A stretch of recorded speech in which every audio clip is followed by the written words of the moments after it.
As we travel through life, each of us has a story to tell. So therefore, we have an ageless legacy.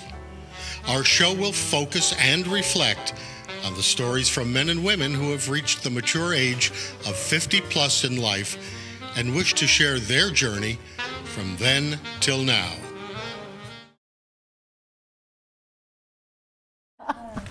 Well, I would think that the small groups of, because everyone wouldn't want to play pinochle and everyone wouldn't want to go on the trips or whatever, but the small groups themselves are more conducive to people reaching out and getting to know each other, because if you go into a group, I'm sure you don't have 130 at each meeting, but you did tell me that you have quite large numbers. I was quite surprised. 40 to 50 women. Which is really quite a lot. And how often do you meet? Once a month. Once a month. That's interesting, yeah. And it's not, I don't want to mislead you, it's not just play. No, right. You know, my feeling is that there are many issues that come up for women when they suddenly have time and they've been so busy. What am I going to do with the rest of my life? Right. We are living 25 to 30 years longer than our parents, as a rule. We're healthier, we're busier, and we don't have role models. How do we do this? What do we do with the rest of our lives? How can we be of value? What do we like? What do we want? Without having to consider, as we, as women, usually do, the needs of our families. Right, right. So here we are at this time of life where there are many possibilities, but we don't even know what they are, and we don't know what we want. And there are so many of us right now.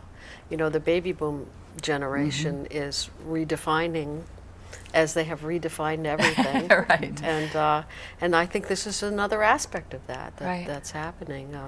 And the numbers are so huge, you know. Something like 1,000 people every 10 minutes or something, or every 2 days retires in America. I can't remember what the numbers are, but it's really an astonishing number of people. So just that big force right there means that I think things have to evolve and change. Well, and it's not a requirement that you be retired. It's just basically that you're approaching a transition in your life where you're sort of figuring out what you're going to do with the next phase in your life. And one of the things your brochure talks about is that there's a lot of advice for financial and other things, but very few people deal with the emotional issues of making that transition. And so you're trying to address that, I believe. Yes, we have a small group we call Connections. And not everybody wants to explore the emotional side and the transition.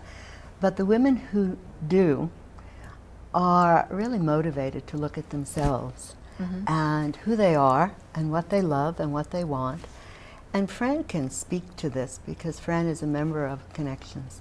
Right, it's a small group, and we meet once a week, and I think it's a matter of building trust amongst each other, and part of that trust comes from gradually getting to know each other, and that allows us to talk about issues that are really near and dear to our hearts, and it gives us a supportive environment.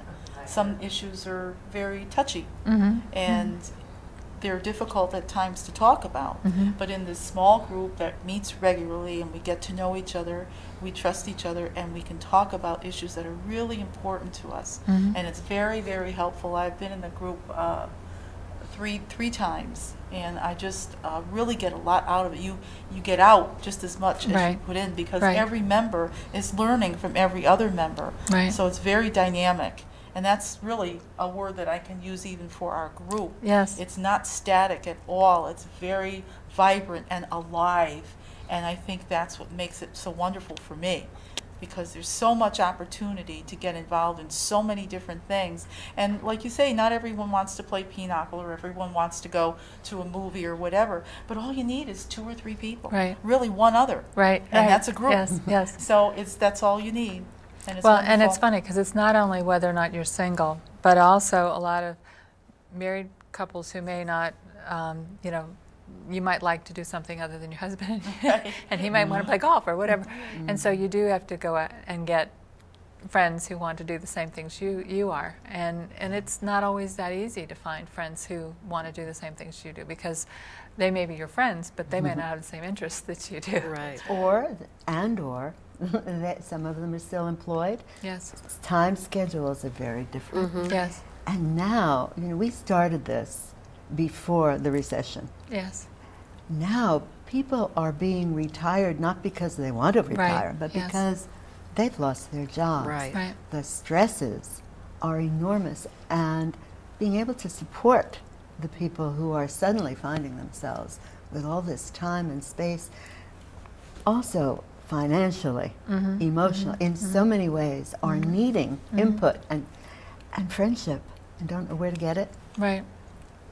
Well, particularly for someone who has a suddenness, because if you haven't planned for it, and I also think that anybody thinks they plan for retirement, but until you actually retire, you don't know what it's like. Well, that's certainly what it looks like to me, It looks like it's a big surprise when you cross that border. Well, part of it, I think, is your identity changes, and that becomes, Yes. Who am I without my job? Exactly. Yes. And I think women are particularly, this generation is the first generation of women who most of us have worked all of our lives. And that we're facing that identity thing that men have had to face for so long. What am I without my work? What do I do if I don't work all day? I'm watching it with my eyes wide open. I'm still working full time. But I'm learning a lot. Well, you also have gotten a grant, which I think is amazing. Maybe you can tell us a little bit about that. Nancy can. Yeah, we applied to the Women and Girls Fund of the Community Foundation of New Haven, and they very generously supported us for our first year, and we're in the process of applying for another grant for another year. It allowed the library to buy a wonderful library of resources for retirement. Good.